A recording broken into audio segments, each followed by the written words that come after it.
The Draconian fleet, known across the galaxy for their power and fearsome reputation, arrived in Earth's orbit like a shadow over a peaceful world. Their massive warships, sleek and black, reflected the distant light of the sun. These ships, equipped with technology far beyond anything humanity had ever seen, hovered silently above the planet. The Draconians, a race of powerful, dragon-like beings, had set their eyes on Earth. They had conquered worlds before, and now they had decided that humanity would be next. On Earth, the news spread like wildfire. Nations around the world were filled with fear and confusion. Governments scrambled to understand the true nature of the Draconian threat, but no one knew exactly what to expect. For weeks, the world's leaders held tense meetings, trying to come up with a plan. Some wanted to surrender, hoping to avoid destruction, but others urged resistance. Earth's military forces were strong, but they were no match for the Draconians' advanced technology. Still, they would not go down without a fight. The Draconians sent ambassadors to Earth, speaking in a cold, unfeeling tone. Their leader, a towering figure with scales that shimmered like precious metals, declared that Earth was now part of the Draconian Empire. They demanded immediate surrender. Any resistance, they said, would be crushed. The ambassadors left Earth's leaders with one message: join us or face extinction. But humanity, despite the odds, refused to bow down.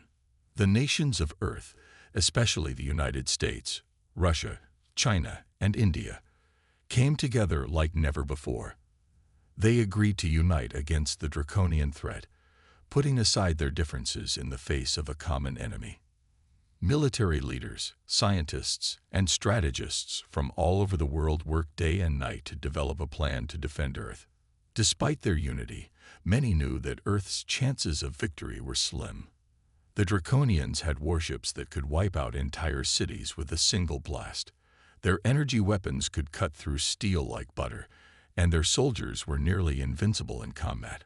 But the humans were resourceful. They had faced wars, disasters, and threats before, and each time they had found a way to survive. As the days passed, the Draconian fleet continued to hover in space. No one knew what their next move would be, but the humans were preparing for the worst. Earth's best pilots and soldiers trained relentlessly, knowing that the time to fight was fast approaching. The people of Earth, too, began to feel the weight of the situation. Panic spread in the streets, and shops were emptied as people prepared for whatever might come. Families huddled together, afraid that the next day could be their last. But in every corner of the world, there were also those who found hope. Resistance groups formed, and ordinary citizens began to take action. They would not go quietly into the night.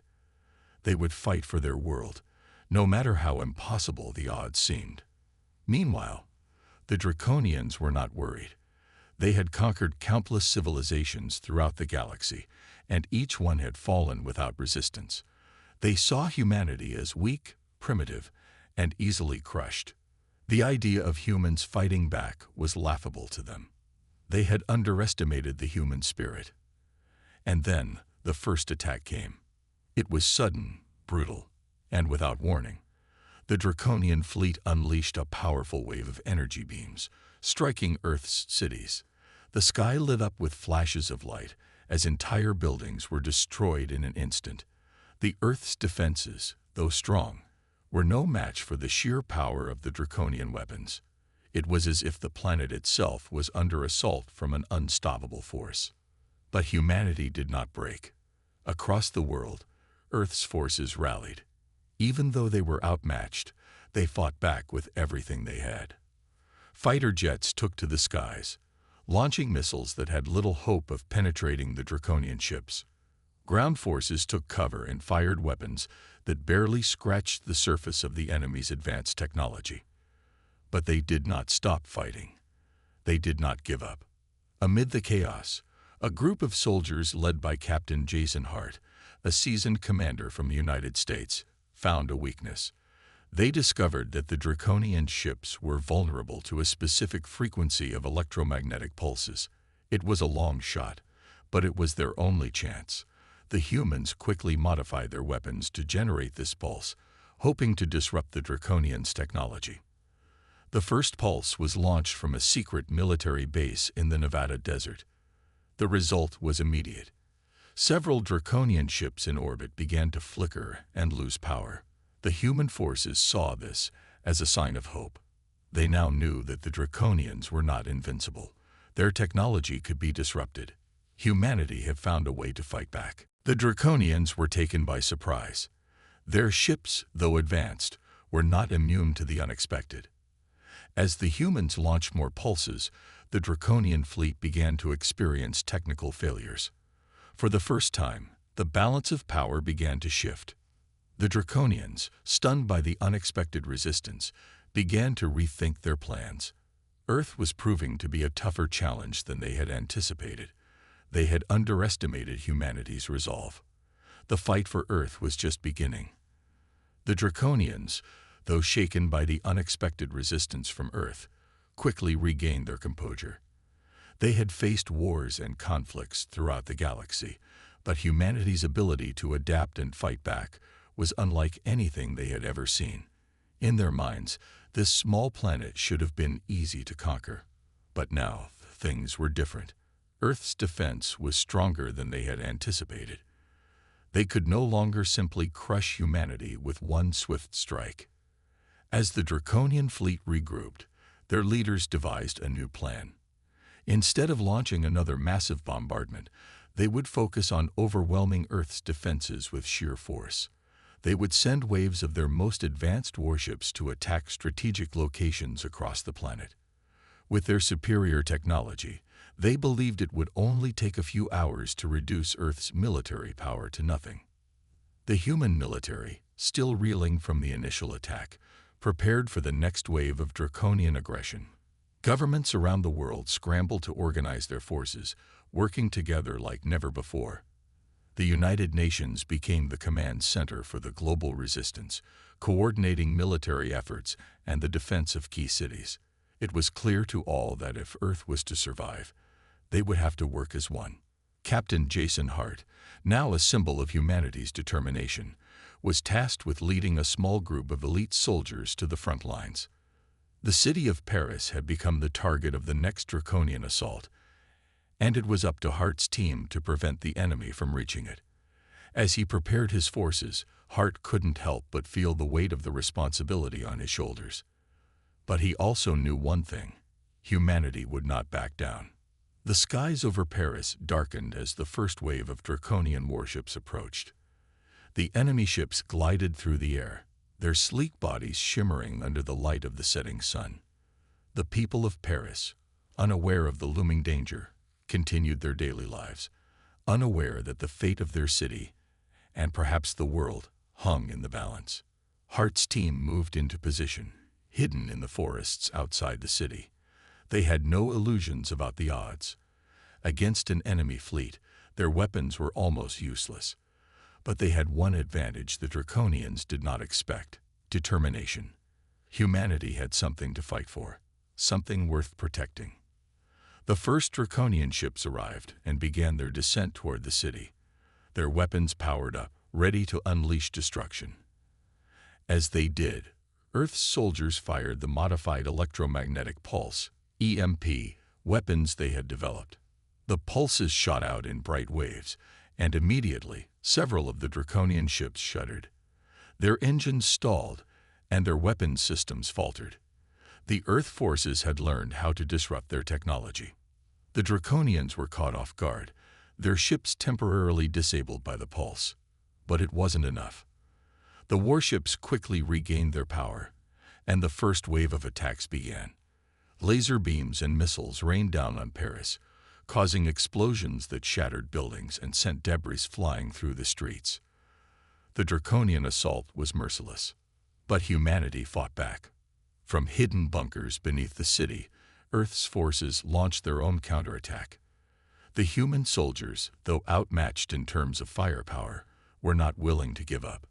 They used the terrain to their advantage, setting traps and ambushing the Draconians in narrow alleyways and underground tunnels. Though they were vastly outnumbered, Their spirit and courage shone through. Captain Hart led his team into the heart of the battle. His soldiers fought fiercely, using whatever weapons they could find to hold off the Draconian invaders. They were outgunned, but not outmatched in terms of heart. The Draconians, who had expected a quick and easy victory, began to realize that this would not be the walkover they had imagined. In the midst of the battle, Hart found a way to turn the tide. He and his team located one of the Draconian flagship's communication hubs, hidden within a building in the city center. If they could destroy it, they could disrupt the Draconians' command network, throwing their forces into chaos. It was a risky mission, but one that could make all the difference. The team fought their way through the chaos, dodging explosions and enemy fire as they advanced toward the hub. The Draconians were relentless, but Hart's team pushed forward. Each soldier was determined to protect their home, no matter the cost. As they neared the building, the team faced their toughest challenge yet. A group of elite Draconian warriors stood in their way, blocking the entrance to the communication hub. The battle that followed was brutal. The Draconian warriors were skilled and deadly, their strength and speed far beyond human capabilities. But the human soldiers fought with everything they had. They used every trick, every advantage they could muster, and slowly they wore down the Draconians. Finally, with a final push, Captain Hart and his team reached the communication hub. They planted explosives on the main control console, and within moments, the building erupted in a fiery explosion. The Draconian fleet's communications were thrown into disarray. Their ships lost contact with each other, and confusion spread throughout their ranks.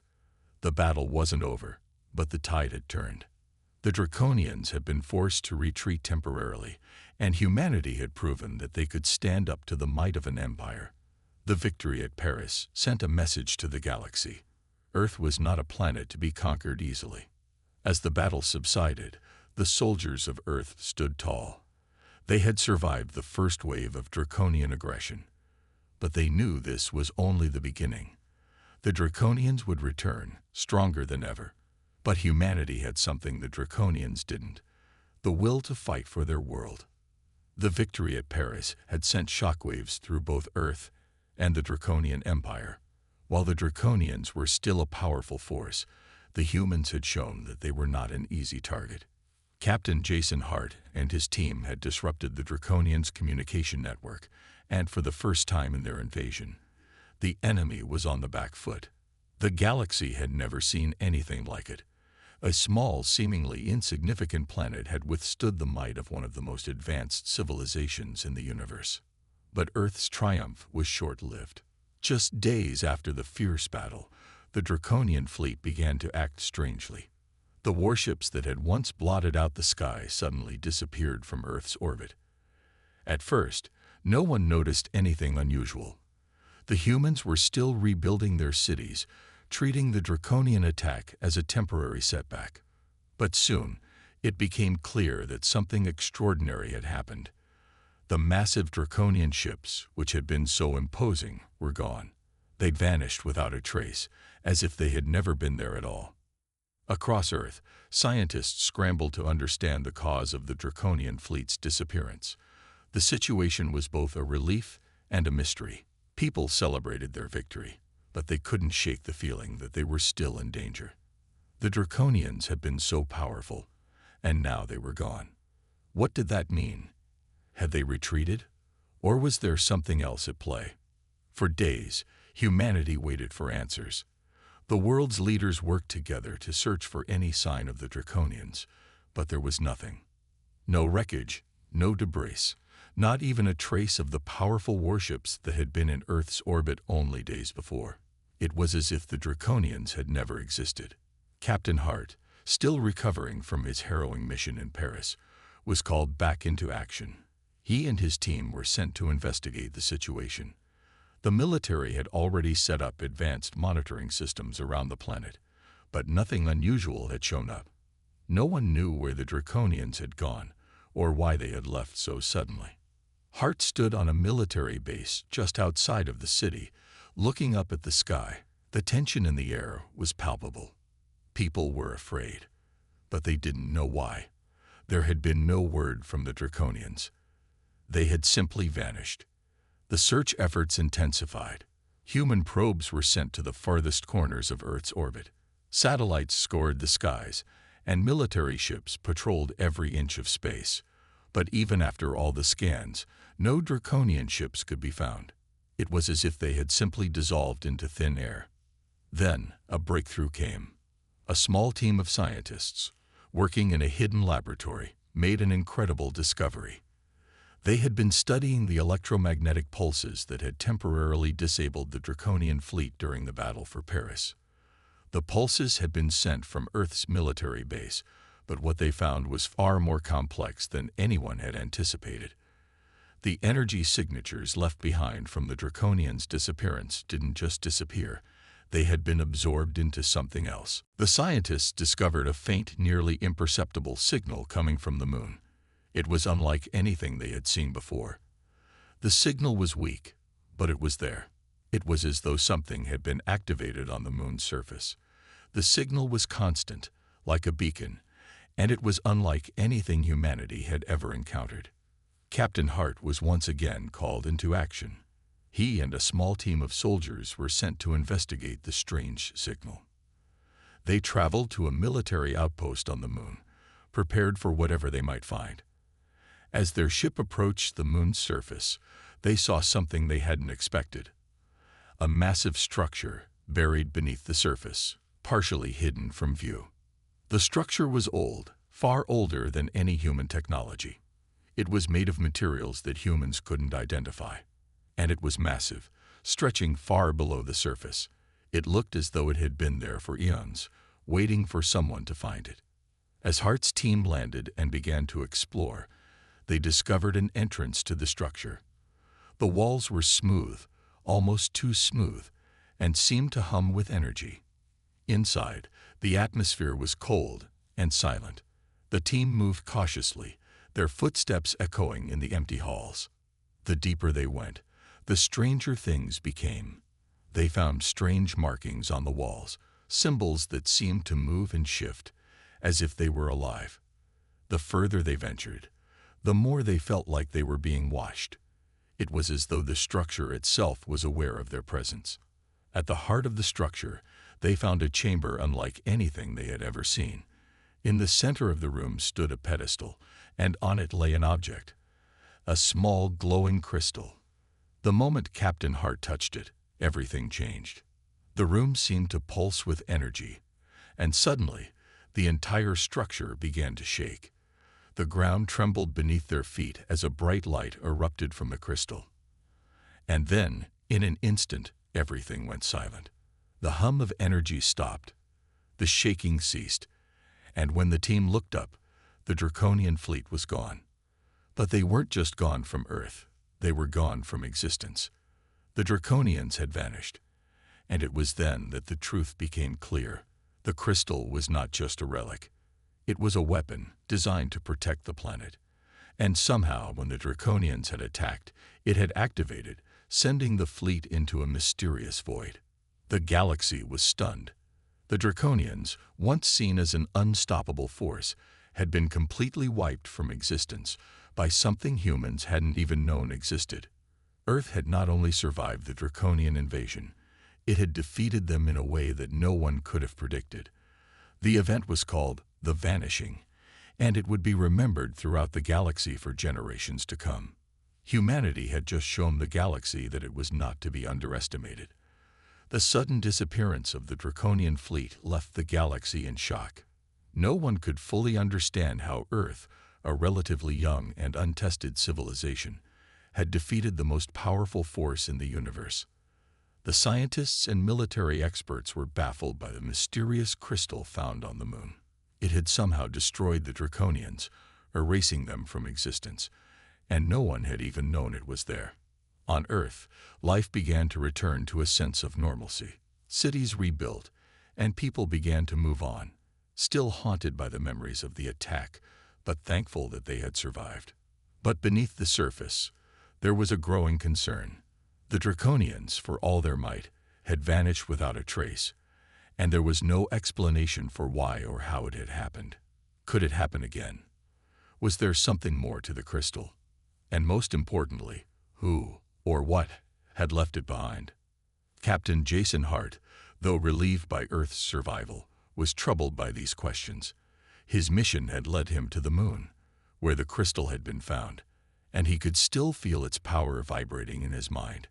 It had felt alive, strangely intelligent, like it knew exactly what it was doing.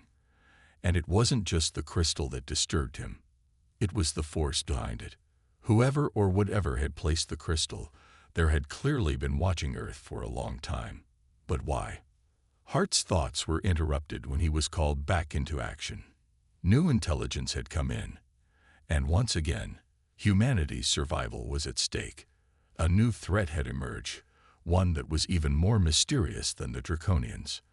The galaxy's other powerful factions, those who had watched the Draconian invasion from the shadows, had begun to take notice of Earth. They were curious, but also wary.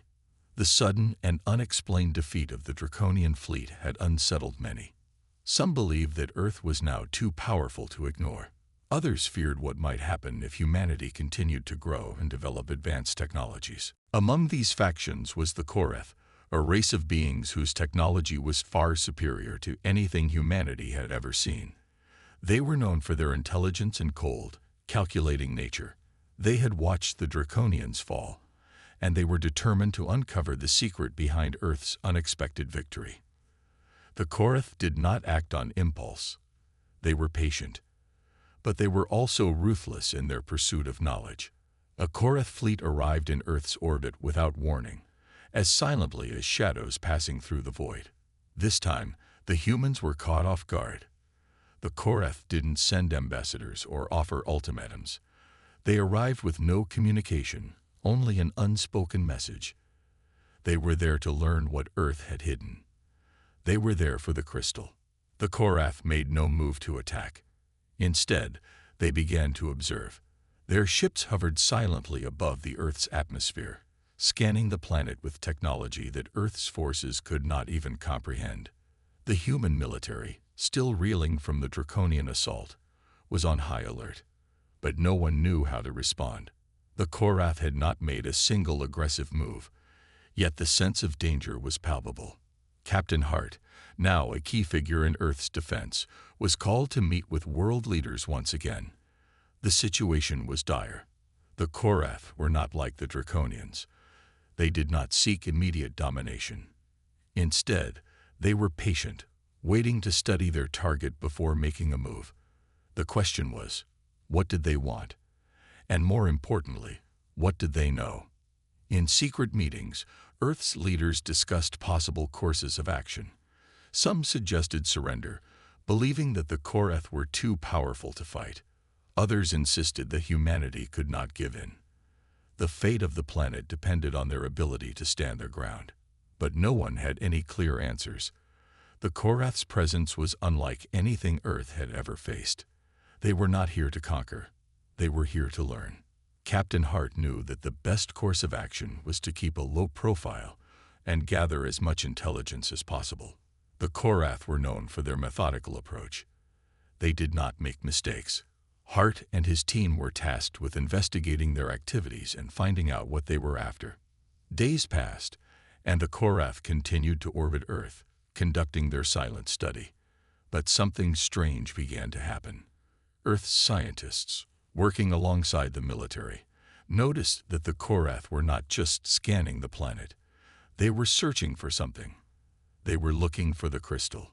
It became clear that the Koreth knew about the artifact, or at least suspected its existence. They had their own methods of detecting ancient technologies, and the strange energy signature of the crystal had caught their attention. They were not interested in Earth's resources or its people. They wanted the crystal, and they would stop at nothing to get it. Hart's team was sent to track the Koreth's movements. They followed their ships, carefully avoiding detection, and discovered something shocking. The Koreth had already located the remnants of the Draconian fleet, but instead of destroying them, they were studying the wreckage. The Draconians, despite their advanced technology, had never been able to comprehend the power of the crystal. The Korath, on the other hand, were determined to understand it. They saw it as a key to unlocking even greater power. Captain Hart and his team realized that the Korath were not just interested in the crystal. They were hunting it. The fate of humanity now hung in the balance. The Korath were not only aware of the crystal's power, but they wanted to control it. If they succeeded, they could control the galaxy. Earth had one advantage, though. The crystal was hidden, and Hart would make sure it stayed that way. The race to protect the artifact and the future of humanity had only just begun. As Earth braced for the unknown, the tension between humanity and the Korath grew with each passing day. Captain Jason Hart had always believed in Earth's ability to overcome impossible odds, but the arrival of the Korath had shifted the stakes entirely. Unlike the Draconians, the Korath were not impulsive. They didn't seek destruction, at least, not immediately. Their goal was knowledge, and that made them unpredictable and dangerous in a way humanity couldn't fully understand. The Korath ships continued to orbit the planet, their silent, imposing presence a constant reminder that Earth's fate was no longer entirely in its own hands. The United Nations had declared a state of emergency, with all of humanity's resources now dedicated to the protection of the mysterious crystal. It was clear that the Korath weren't here to negotiate. They were here to claim what Earth had hidden. Hart's team, along with Earth's finest scientists, had been working tirelessly to uncover the full extent of the crystal's power. They had learned more about its incredible abilities, but there were still many questions. Why had it activated when the Draconian fleet attacked? Why had it chosen that moment to unleash its devastating power? And who had placed it there in the first place? Answers to these questions eluded them, but they knew one thing for sure. The crystal held unimaginable power, and it was the key to humanity's survival. Captain Hart had been called to a high-level meeting with world leaders. The situation was becoming more desperate by the day. The Korath were too powerful to defeat head-on, and any confrontation with them could spell disaster for Earth. But the crystal had to be protected at all costs. If the Korath succeeded in acquiring it, the balance of power in the galaxy could shift forever. During the meeting, one leader, a scientist named Dr. Eliza Verne, suggested a daring plan. She had been studying the crystal's energy signatures and had made an unexpected discovery. The crystal's power wasn't just destructive. It was also reactive. It could respond to external stimuli, almost as if it had a mind of its own. What if, Dr. Verne proposed, the crystal could be used as a weapon against the Korath? The idea was radical, and everyone in the room knew it was risky. If the Korath were able to gain control of the crystal, they would become nearly unstoppable. But if humanity could harness its power first, they might have a chance at defending themselves. Hart listened carefully, weighing the potential dangers. The crystal was unlike anything he had ever encountered. But if the Korath were after it, it was clear that humanity had no choice but to act. With the stakes so high, there was no room for hesitation. As the plan took shape, the Korath's movements became more aggressive. Their ships began to descend lower into Earth's atmosphere, as if testing humanity's resolve. They made no demands, no ultimatums, only their presence, looming like a shadow over the planet. The Korath had been patient so far, but Hart knew that patience had its limits. Time was running out, and Earth needed to make a decision. He and his team were tasked with guarding the crystal, but they were also given the difficult responsibility of preparing it for a potential confrontation. The crystal needed to be activated, but no one knew how to do that. The only thing they could be certain of was that once it was used, there would be no turning back. Captain Hart's mind raced as he considered their next move. He and his team were the first line of defense, and they were determined to protect the crystal at all costs. The Korath's true intentions were still unclear, but one thing was certain: they would stop at nothing to obtain the power contained within the crystal. One night, as the tension in Earth's orbit reached its peak, the Korath made their move. Without warning, their ships began to move toward the planet's surface. It was a bold and calculated move, an attempt to force humanity's hand. The Korath did not need to invade. They knew that the crystal was humanity's only true weapon. They would take it by any means necessary. Hart received the order to move out immediately. He and his team prepared for what would likely be a final stand. Their mission was simple: protect the crystal at all costs. The Korath were coming for it, and there was no time left for strategy. It was time to act. The battle was not what anyone had expected. The Korath ships, which had been so calm and controlled in their observations, now descended with terrifying speed and precision. They unleashed a wave of energy weapons, targeting Earth's defenses. Their technology was far more advanced than anything humanity could counter, and the first line of defense was quickly overwhelmed. As Hart and his team prepared to engage the enemy on the ground, they could hear the hum of Korath energy weapons in the distance.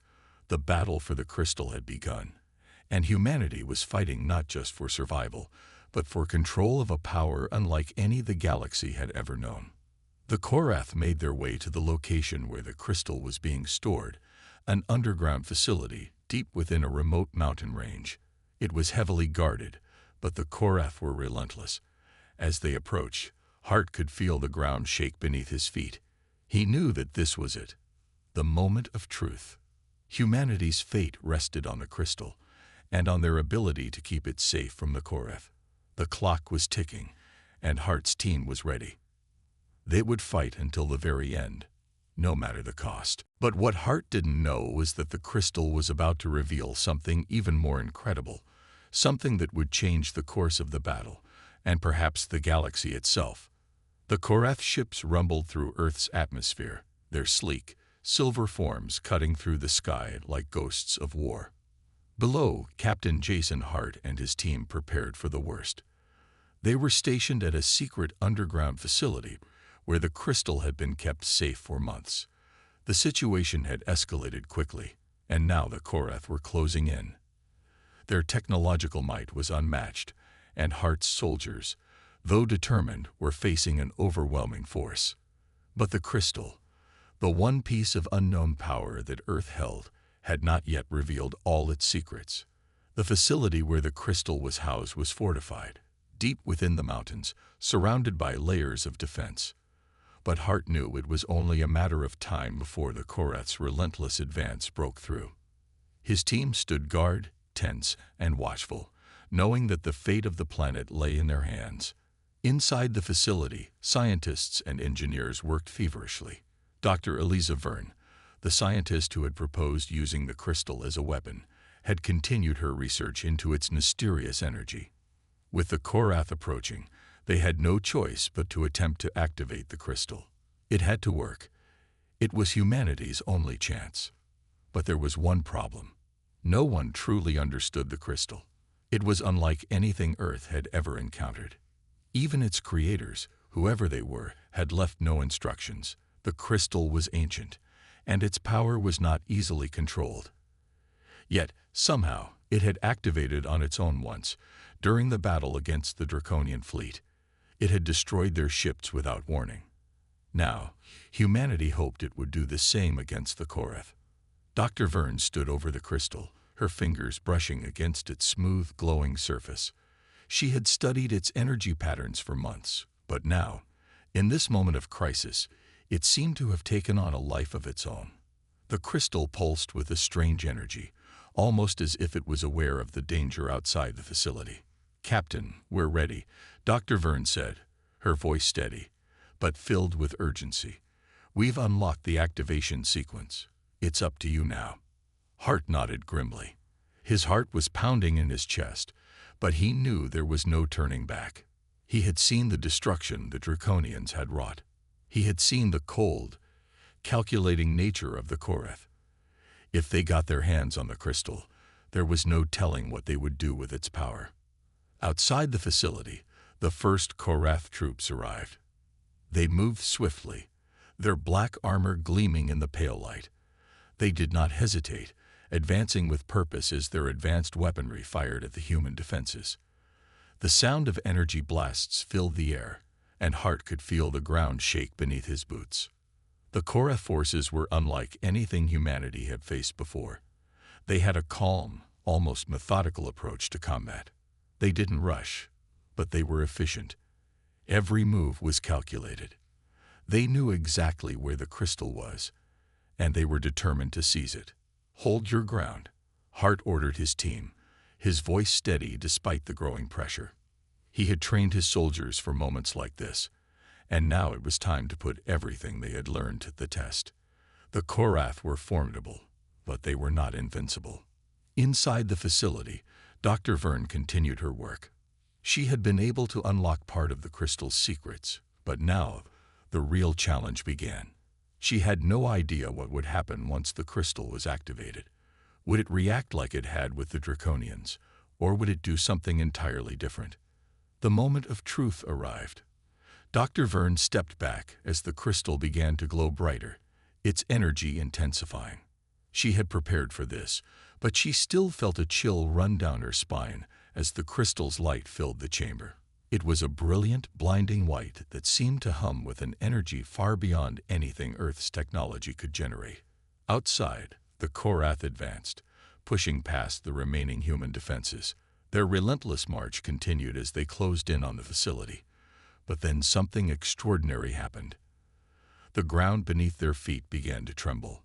The air around them seemed to ripple with energy. The Korath stopped, sensing the sudden change. They had expected resistance, but they had not anticipated this. The crystal had come to life, and it was not going to let them take it. A pulse of energy shot upward from the facility, a blinding beam that illuminated the sky. The Korath troops staggered, as if struck by an invisible force. The pulse expanded, washing over them in waves of pure power. It was unlike anything they had ever encountered. For the first time, the Korath hesitated. Their advanced armor struggled to absorb the energy from the pulse, and many of them were knocked off their feet. The humans, hidden deep within the facility, watched in awe as the crystal unleashed its power. It wasn't just a weapon, it was a force of nature. Hart and his team knew that this was their moment. They couldn't let up now. The crystal had activated, but the Korath were still a formidable enemy.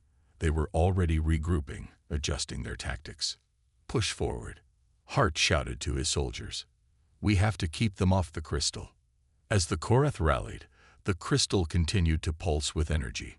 It was like a heartbeat, steady and unrelenting. Each pulse sent a shockwave through the Korath ranks, pushing them back, one step at a time. The humans, though outmatched in technology, had something the Korath could not anticipate: the crystal's unpredictable power. But even as the tide of battle seemed to shift in humanity's favor, Hart knew this was only the beginning. The Korath were not easily defeated, and the crystal, powerful as it was, could not protect them forever. They would have to rely on more than just the crystal's power if they were to survive. In the distance, the sky lit up with another wave of energy, and Hart couldn't help but feel that the battle for Earth was far from over. The Korath had only begun their pursuit, and the crystal, though powerful, had its limits. Hart knew that humanity would have to fight not just to protect the crystal, but to protect their very future. The battle for the crystal raged on. The Korath had regrouped, but Earth's forces, bolstered by the power of the mysterious crystal, were determined to hold their ground. The Korath had never encountered anything like this before. The crystal's energy pulses were unlike any weapon they had faced, yet they were not easily deterred. Every wave of energy sent through their ranks made them more cautious, but they were patient. They knew that they would not fail. Captain Jason Hart watched from the control room, his eyes focused on the monitors displaying the chaotic battlefield outside. The Korath had adapted quickly, but they were still struggling to counter the crystal's unpredictable bursts of energy.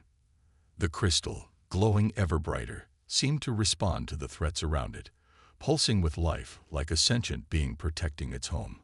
Humanity's hope rested on this enigmatic force, but Hart knew that the crystal could not hold out forever. He had to make a decision, and fast. "Captain Hart," came the voice of Dr. Eliza Verne over the comms, "the crystal's energy is reaching critical levels. It can't keep this up for much longer. We need to make a move." Hart's mind raced. The Korath had been relentless, but this sudden surge in power from the crystal had given them a fighting chance. It had been their ace in the hole, but now the odds were shifting. He needed to make sure that Earth didn't just survive but could ensure the crystal's safety for the long term. He wasn't sure how much longer it would continue to protect them. We can't let them reach the crystal.